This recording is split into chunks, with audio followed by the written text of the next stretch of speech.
그런데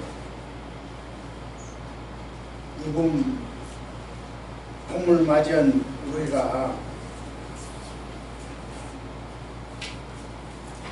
계절의 향처럼 인품의 향도 좀 있었으면 좋겠다. 사람의 향도 있었으면 좋겠다 하는 생각을 해봅니다. 많은 사람이 그렇겠지만 특히 우리나라 그 여성분들은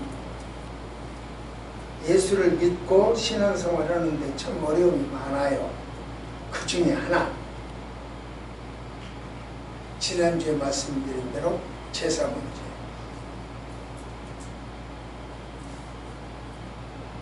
아무리 교회를 가고 싶고 천혜대 교회를 갔다고 할지라도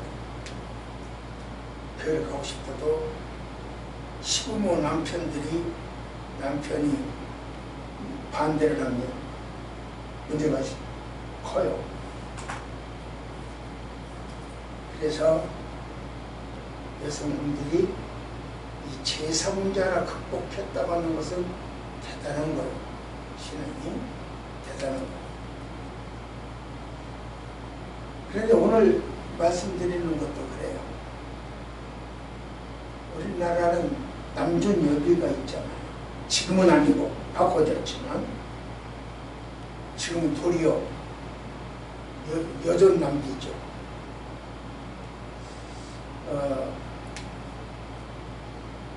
거기서 오는 불협화음, 또 돈에서 오는 가정에서 경제적으로는 불협화음, 좋지 않죠. 요즘은 여자분들이, 여성분들이 수입이 좀 돈독해서 그런 분들이 많아가지고 지금 제가 18세기 설교를 하는 듯한 이야기를 하지만 사실 여성분들 돈 문제가 지금도 커요.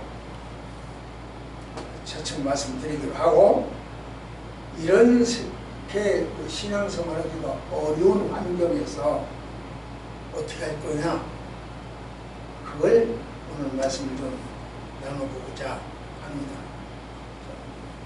같이요. 시작. 은은한 삶의 향이 좀 되었으면 좋겠다. 삶으로 향이 좀 났으면 좋겠다. 그런 뜻입니다. 우리 삶에서 은은한 향이 있는가?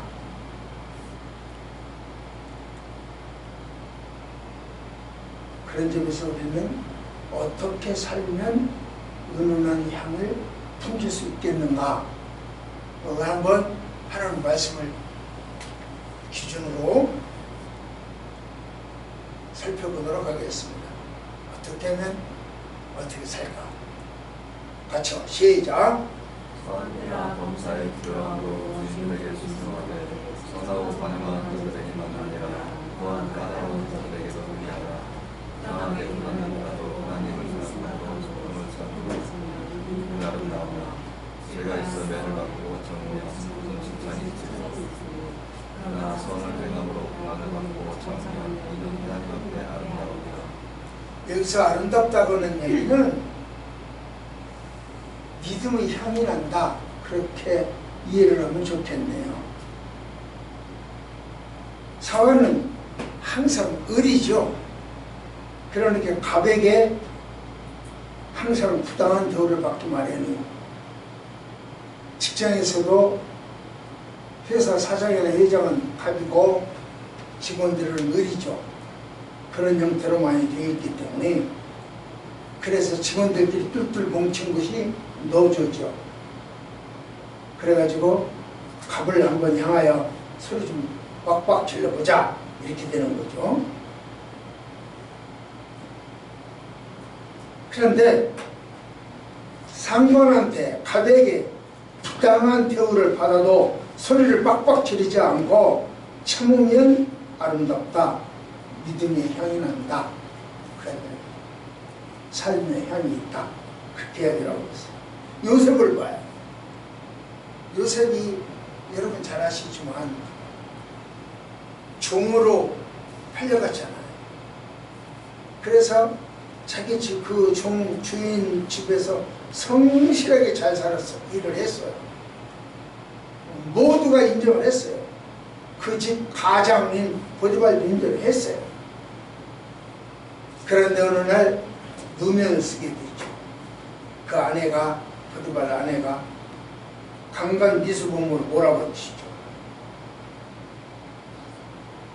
그러나 요셉은 보디발을 원망하거나 그 아내를 원망하거나 그러지 않아요.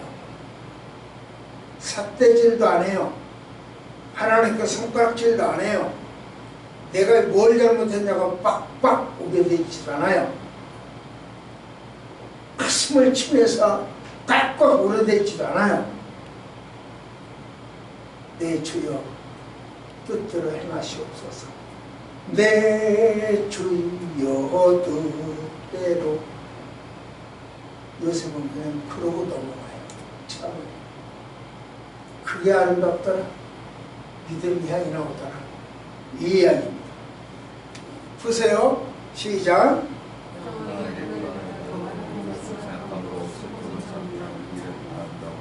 요셉은 참 부당하게 고난을 당했죠. 그럼에도 불구하고 하나님을 향하여 원망하지도 않고 예수님의 고난을 생각하면서 참으면 그게 바로 믿음의 향이다. 삶의 향이다. 그리스도인들의 향이다. 이렇게 이야기합니다. 아름답다. 요셉은요, 자기가 살고 있는 상황은 바꾸지 못했어요. 그러나 태도는 지켰어요. 상황은 바꾸지 못했지만 그리스도인으로서의 태도는 잃지 않았다는 거죠. 그게 하나님 앞에서 아름다워. 내가 어떤 삶을 상황, 우리 저 권사님 오늘 또 나라를 위해서, 정치를 위해서, 경제를 위해서 많이 기도를 하셨어요. 그러나 그 상황을 권사님이 바꾸지 못했어요. 그럼에도 불구하고 권사님은 태도는 잃지 않다는 거죠. 나라를 사랑하고, 네팔을 사랑하고, 학교를 사랑하고, 교회를 사랑하고, 나라 국가의 경제를 사랑하고, 그 상황을 잃지 않았다. 하나님 것이 그것이 아름답더라. 그 이야기입니다. 그게 믿음의 향이더라. 그렇게 이야기합니다.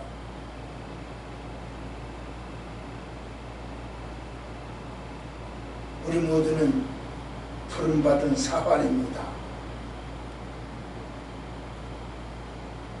야, 안집사 하고 불렀을 때는 뭔가 할 말이 있는 거예요. 야, 안권하니 하고 불렀을 때는 뭔가 할 말이 있는 거예요. 그러면 여러분, 나는 하나님의 사환으로 부름받았잖아요. 그러면 하나님 나한테 뭔가 할 말이 있을 거 아니에요. 그게 뭐냐? 이걸 듣는 사람이 신앙생활을 잘한다. 하나님이 나를 사환으로 부르실 때는 언제 어디서 어떻게 사용하실지를 우리는 모르잖아요. 근데 그 양반은 계획이 있어서 불렀을 거 아니에요. 혹시 이때가 아닌가 생각을 해보자는 거죠. 나에게 좋은 것을 맡기셨어요? 탤런트를 맡기셨어요? 건강도 맡기셨어요? 돈도 맡기셨어요. 언제 쓰시기 위해서 부르고 맡기셨을까? 그 이야기죠. 상황마다 다를 수 있고 교회마다 다를 수 있겠지만 분명히 써야 할 일이, 계획이 그 양반에게는 있다는 것이죠. 그럼 어떤 기준에 의해서 그게 판단되느냐? 아, 이것이 그 양반 계획이구나. 아, 이것이 내가 부름받은 이유구나. 어떤 기준에 의해서 판단을 해야 될 거 아니에요. 어떤 기준이냐? 그 기준이 바로 그 일이 하나님과 교회와 사회에 유익한가, 아니면 나만, 우리 가정만 유익한가의 기준을 두면 돼. 나한테 이 피아노 치는 탤런트를 주셨다. 왜? 왜 하나님이 나한테 그런 탤런트를 주셨을까? 하나님과 국가와 사회와 이웃을 위하여인가? 그 피아노 치는 것을 위해서, 이용해서 내 식구 나 잘 먹고 잘 살기 위함인가? 기준을 거기다 두라. 하나님이 나한테 이 금토를 맡기셨다. 왜?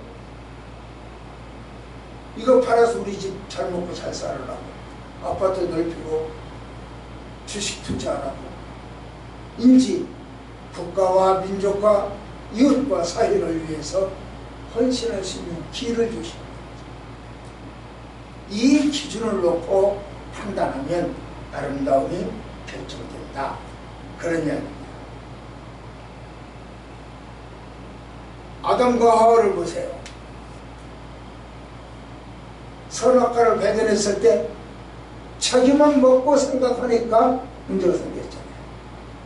이 선악과를 먹었을 때 문제거리가 하나님과는 어떤 관계인가를 생각 안 했잖아요. 거기서 문제가 생기는 거죠. 아간 보세요.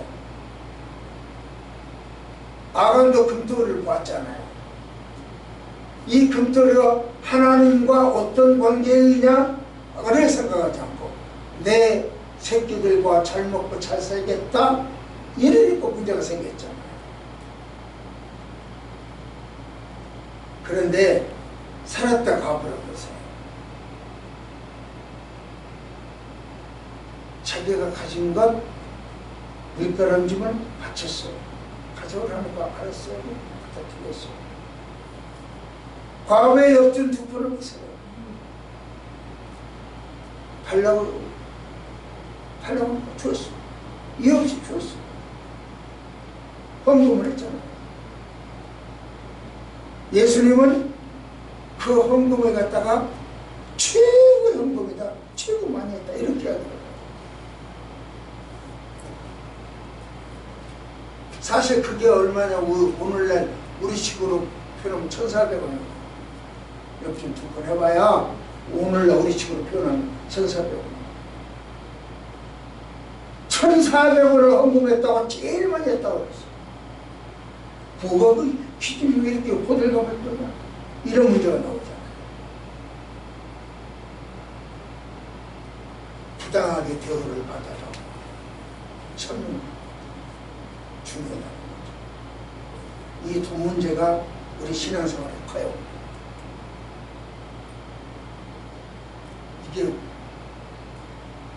이만희 친필입니다. 이만희가 김남희에게 자기 세컨이죠.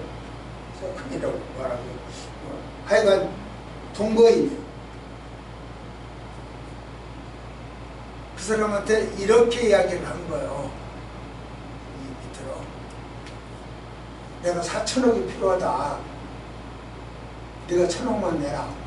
너 돈 많잖아. 1,000억을 낼 수 있을 만큼 돈이 많았다는 것은 대단한 거 아닙니까? 너 돈 많잖아. 1,000억만 내. 이렇게 이야기한 거야. 이 말을 듣고 이 말을 갖고 김남희가 이만희하고 떨어진 거야. 헤어진 거야.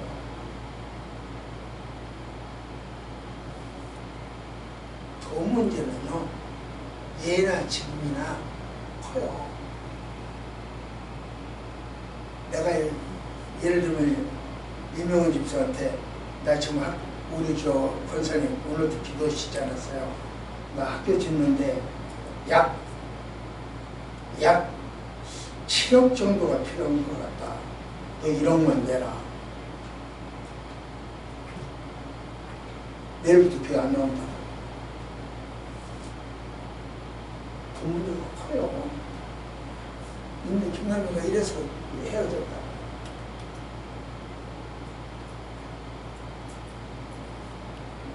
자, 말씀 봅시다. 시작.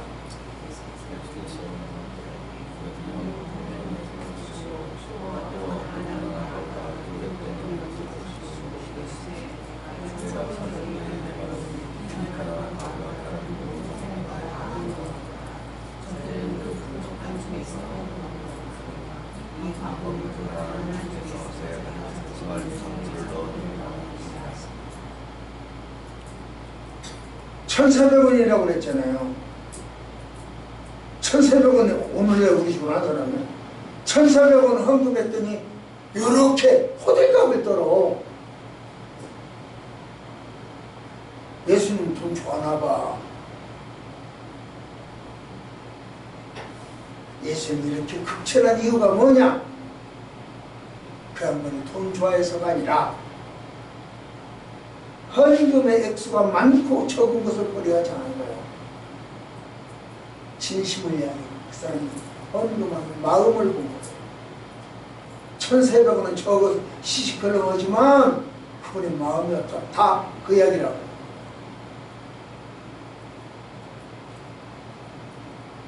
내가 1억을 내라고 했을 때, 자 지금부터 기도해서 너 1억을 해라 했을 때 1억을 한다고 내가 1,000만 원만 할게요, 5천만 원만 할게요, 아니면 500원만 할게요. 많고 적은 걸 따지지 않는다. 그 이야기를 하시고, 우리 그리스도인들이 은혜히 풍겨야 할 양, 물질에 대해서 관대해야 돼요. 그리고 부당한 핍박에 대해서도 침묵할 줄 알아야 돼요. 노조가 좋은 것만은 아니요. 부당한 침묵, 핍박, 침묵도 필요해요. 그런 사람이 하나님 보시기에 좋았더라. 자, 두 번째로 봅니다. 시작. 이제 그렇게 지금같이 침묵과 이 관대함, 그렇게 해서 무엇을 어떻게 할 거냐, 그렇게 살아서 무엇을 어떻게 할 거냐. 시작.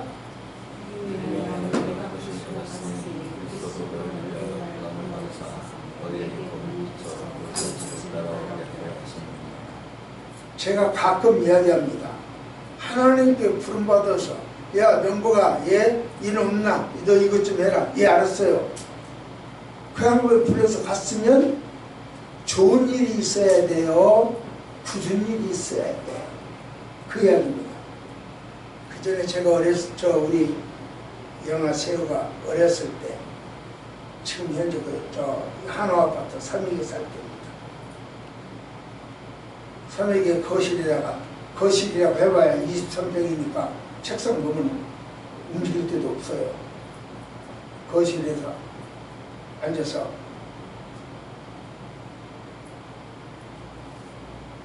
거기서 지금 현재 쌍용에 살 때, 거기서 앉아서 이제 얘들아 이리 왔나, 각자 자기 방에 있는 애들을 불러냈어요. 그리고 이제 식탁 테이블이 있으니까 거기 앉아서 불 하나 딱 펴놓고, 야 책을 읽어라, 각자 여기서 공부해라, 한등 쓰기 운동하자, 자원 전략, 에너지 전략. 그래서 얘네들 방 3개, 나까지 각자 자기 방에서 이렇게 하면 안 되니까, 전기세 많이 나가니까 그 정말 이거라 하고 불러서 자리에 앉혀놨더니, 그 다음에 학교 가서 글 지키러 했는데 아빠가 불러서 쪼로로 달려갔더니, 뭔 무슨 일인가 달려갔더니 불 하나 켜놓고 한등 쓰기 한다고 한다. 내용이 그런 내용으로 글 지키려 해가지고 뒤에 벽에다 붙여놨다고 선생님 사진 찍었습니다. 저 혼자야. 무엇을 어떻게 살 것인가? 하나님께 부름받으면 좋은 거요. 그 좋은 것을 어떻게 할 거냐? 이런 얘기죠.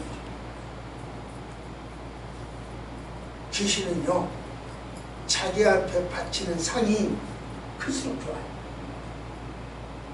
그래서 귀신들 먹는 상 봐요. 제사상 봐요. 엄청 크잖아요. 그 내용도 가장 좋은 것들. 그것이 또 그 귀신에 의해서 우리가 고난 당하는 것이 고난이 크면 클수록 충성이라고 생각해요.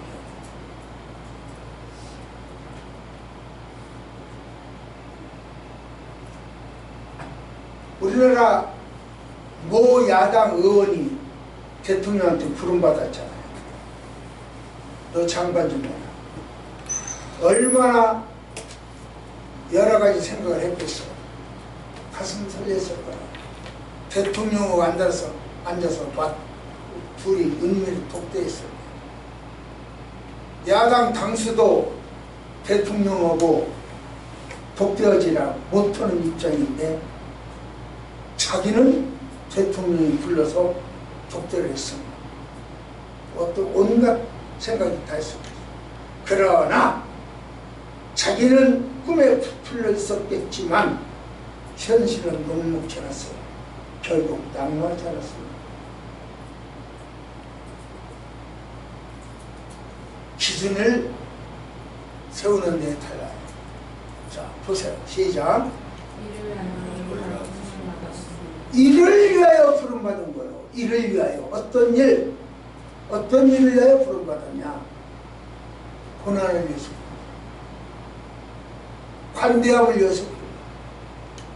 침묵을 위하여 부름받은 거예요. 나라와 이웃을 위하여 부름받은 거예요. 성토신학교 무시하지 마세요. 여러분들이 왜 부름받았느냐? 우리 권사님 날마다 기도하시듯이 무시하고 잘 생각을 하셔야 돼요. 또 보세요. 시작.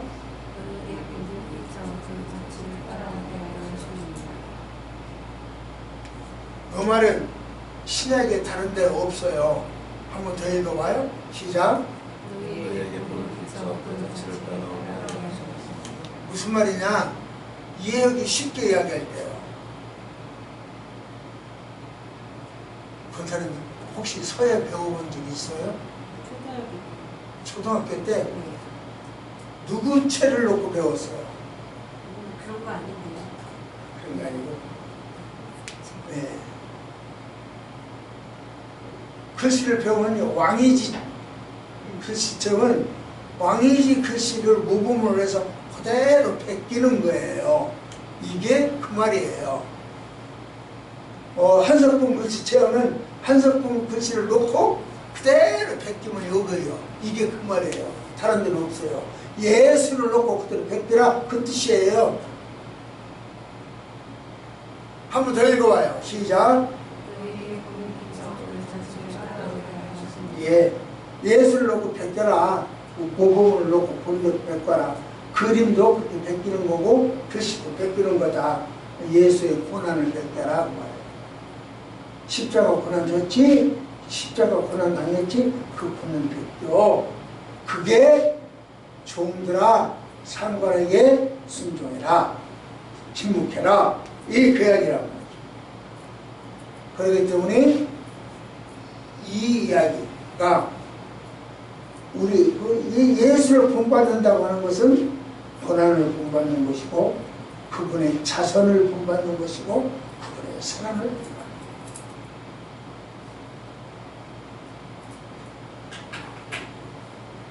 그래서 모범을 있으니까 베껴라. 우리가 하나님께 부름받은 것은 탄탄대로만 있는 건 아니다. 지금 그 이야기라고 있는 거예요. 야당 의원이 장관으로 부름받았을 때 탄탄대로만 있는 건 아니다. 그런 이야기예요. 자기는 탄탄대로라고 생각을 해서 자기 지역구도 포기하고 정치로 행정부로 위치를 옮기려고 했지만 안 됐죠.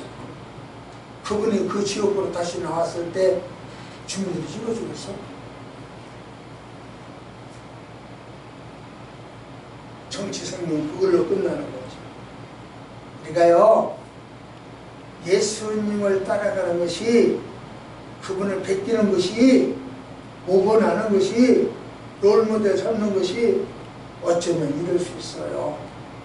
그걸로 끝일 수도 있어요. 스데반은 끝나버렸잖아요.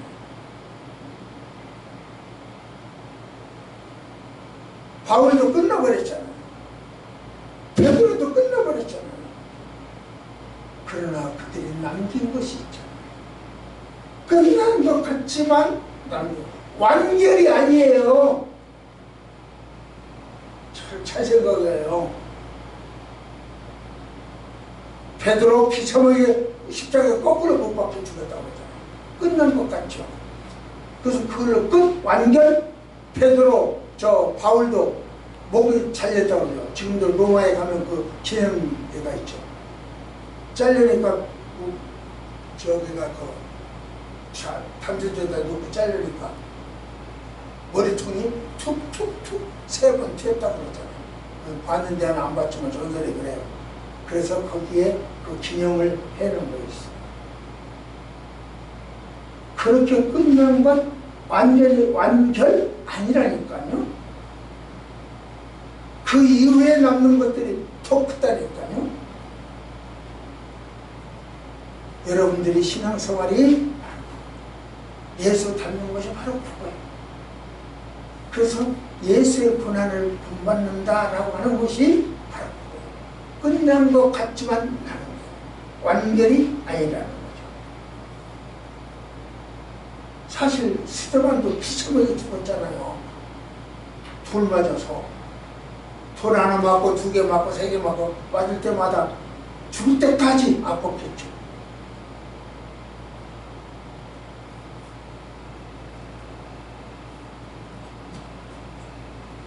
베세다 광야의 소년을 보십시오. 자기 배고픔보다 이웃의 배고픔을 생각해서 바쳤어요. 자기는 끝나버린 것 같잖아요. 못 먹으니까. 바쳤으니까. 그런데 그걸로 끝이 아니었잖아요. 그래서 과거의 두렵던이나 사렙다 가바의 밀가람짐이나 베세다 광야의 어린 소년의 물질이나 오병이어나 끝난 것이 아니요 은은한 향이 돼서 오늘 여러분과 나에게까지 냄새가 나고 있잖아요. 우리 삶 한번 그려보자. 그래야 됩니다.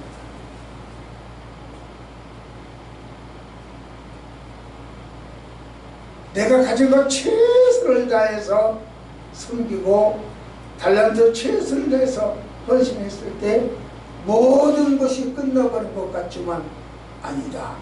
향은 남는다. 베세다 광야의 어린 소년 향처럼, 사렙다 과거의 향처럼, 그리고 이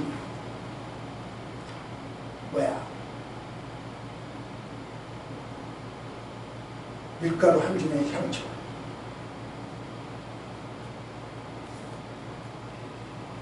이제 마지막 3번째입니다. 시작. 그러면 기준은 있어야 되겠는데 그 향내나는 삶, 향을 은은히 풍기는 삶을 살 수 있는 기준이 뭐냐?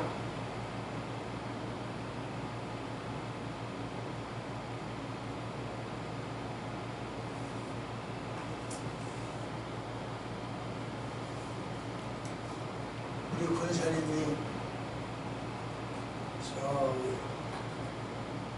시어머니 앞에서 나 시아버지 제사 안 할래요. 반응이 어떻던가요? 첫 번 반응이 뭔가요? 아무 말씀 안 하시고. 기가 차서? 아니. 포기를 했어요? 꽉 잡으셨네. 우리 쌍둥이 중에 큰아들이 큰 놈이 먼저 나오는데 커본도 얼마나 컸겠어. 먼저 얼마나 컸어. 그러니 나한테 뭘 해주기로 했냐면 캠핑카를 사주기로 했어요. 제가 캠핑카 타봤는지 모르겠는데 하여간 캠핑카에서 사준다고 그랬어요. 그래서 손가락 걸고 약속을 했거든요. 그 후에 다시 만났을 때 너 할아버지랑 약속했지? 뭐에 약속했지? 가슴에 묻어놓고 있어요. 캠핑카 사주고 했더니 가슴에 묻어놓고 있어요. 얼마나 그냥 초등학교도 아직 안 들어 유치원이야. 내가 할 말을 잃었어. 가슴을 묻어놓고 있다.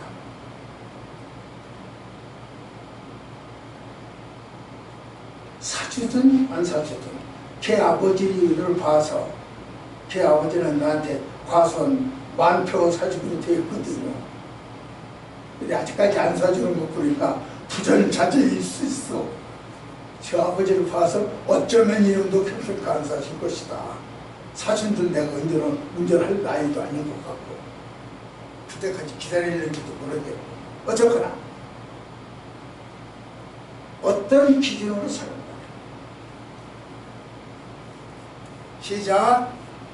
죄를 범하지 않으시고 입에 손도 없으시며 누구 당하시는 밖에 하지 아니하시고 나의 범하시는 이에게 하지 않으시고 오직 공의로 심판하시는 이에게 부탁하시며 이 나무에 달려 그 몸으로 우리 죄를 분담하셨으며 그는 우리로 죄에 대하여 고 우리에 대하여 살게 하게 하시며 채찍에 맞음으로 너희는 나음을 얻었으니 너희가 전에는 양과 같이 길을 잃었더니 이제는 너희 영혼의 목자와 감독 되신 이에게 돌아왔느니라.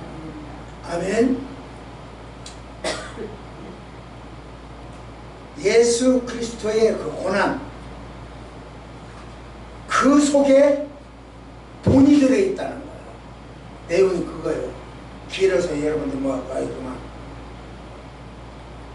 예수님은 죄가 없었죠.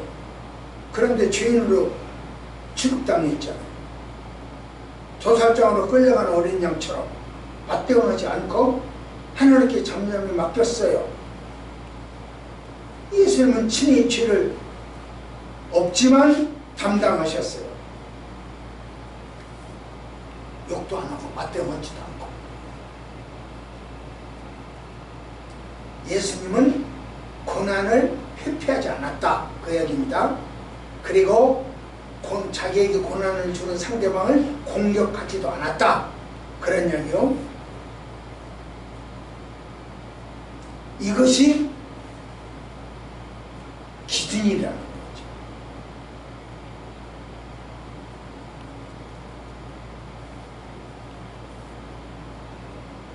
사원의 순종은요, 상황을 바꾸기 위한 전략이 아니고 하느님 앞에서 자신을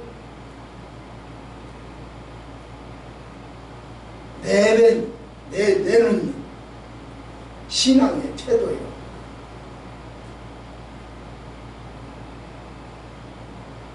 우리는 고난을 피하라, 요리 빠지고 저리 빠지고 살짝 피하라고 부름받은 것이 아니고, 또 고난을 때려 부수라고 부름받은 것이 아니고, 그 고난을 그리스도의 발자취로 여겨라. 그래서 따라가라. 그 이야기입니다. 그러므로 때로는 힘들고 어려워도 그리스도의 고난, 본받는 기준이 되면 된다는 거죠. 예수가 기준, 롤모델이 되는 거죠. 예수님은 억울한 고난의 당사자였어요. 그러나 죄가 아니라 의의 결과를 맺었잖아요. 그것이 아니라니까요. 정말이 아니라니까요. 반드시 그 다음이 주어져요. 그래서 살라는 거죠. 그거는 견뎌라, 그런 이야기죠. 욕하지 않고 침묵하고 실은 패배하지 아니고 승리자가 됐어요. 그래서 그것이 우리의 태도고 삶이라는 거죠. 억울하게 오해를 받고 댓글을 받아도 그것은 우리로 하여금 끝이 아니고 다음 것을 주시기 위한 과정. 지금 당장 정의가 실현되지 않아도 하나님은 틀리지 않아요.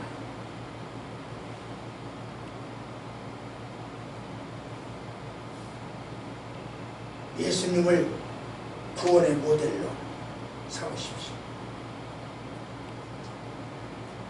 자기 고난으로 타인을 살리신 분이 예수님입니다. 친히 나무에 달려 그 몸으로 우리를 죄를 담당해 주셨어요. 길 잃은 양을 돌아오게 하는 것이 고난이에요. 모든 것은 끝맺음을 보는 완결이 아니에요. 내가 계속 그 이야기를 합니다. 부모의 희생을 보십시오. 완결이 아니요. 부모의 희생은 또 다른 것을 보여주는 거예요. 부모가 최신 책임지고 감당을 해나가요. 결혼했다고 그것으로 끝이 아니요. 분가했다고 그것으로 끝이 아니요. 부모에게는 항상 부모의 역할이 또 달려 기다리고 있다. 부모의 희생은 자녀를 망치기 위한 희생이 아니요. 자녀를 살리기 위한 희생입니다. 그렇기 때문에 부모의 희생은 완결이 아니요. 진행형이에요. 우리 예수님의 희생은 완결이 아니요. 진행이에요. 우리 하나님은 우리를 완결하지 않았어요. 진행을 하고 계세요.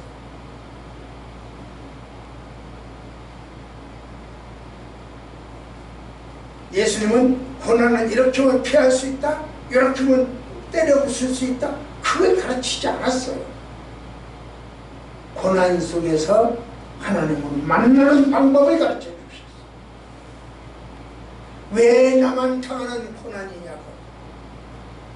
불평하지 마세요. 고난의 너머에는 또 다른 꿈이 있어. 왜 나만 당하는 고난 속에서 하나님처럼 사는 법, 예수님은 그걸 보여주셨어요. 그게 기준이에요. 어떻게 살 건가? 예수님의 롤모델로 살라. 지금 그 이야기입니다. 고난은 끝이 아니다. 그 다음에 진행형이 또 있다. 아까 얘기했죠. 베드로의 죽음, 바울의 죽음, 스데반의 죽음 끝이냐? 아니요. 그 다음에 은은한 향이 지금까지 풍기고 있는 겁니다. 여러분이 내 팔을 위하여 바치는 헌신은 은은한 향이 되어서 예수님의 가슴을 파고들어요. 우리 민족의 가슴마다 또 네팔 성도신학교 학생들의 가슴마다 여러분들의 헌신이 파고 들어가요. 끝이 아니에요. 오늘로 망했다, 오늘로 끝이다가 계속되죠. 말씀을 맺겠습니다. 봄 냄새가 코끝에 내려앉아 은은한 향이 드는 계절입니다. 계절에도 봄 내음이 있다고 한다면 우리의 삶에도 봄 내음이 있었으면 좋겠습니다. 은은한 향이 되었으면 좋겠습니다. 우리의 삶이 사업 하나의 자세로 살면 은은한 향내가 될 겁니다. 그렇다면 무엇을 위해서 은은한 향을 풍겨야 할까요? 부름받은 이유가 목적을 위해서요. 여러분과 내가 부름받은 이유와 목적이 뭘까요? 피하라고? 부셔버리라고? 우리 삶의 기준은 그 나라와 그 의가 확장되고 성숙적 달성되어지는데 예수님의 제시된 롤모델을 통해서 이 일이 이루어질 줄 믿습니다. 기도하십시다. 좋으신 아버지, 우리 모델을 주셔서 우리들 하여금 힘들지 않고 따라갈 수 있게 해주셨으니 감사합니다. 최상의 모델이 최선의 모델이 되어졌을 것 하나님, 내 가슴을 관장하여 주옵소서. 예수님 이름으로 간절히 기도드립니다. 아멘.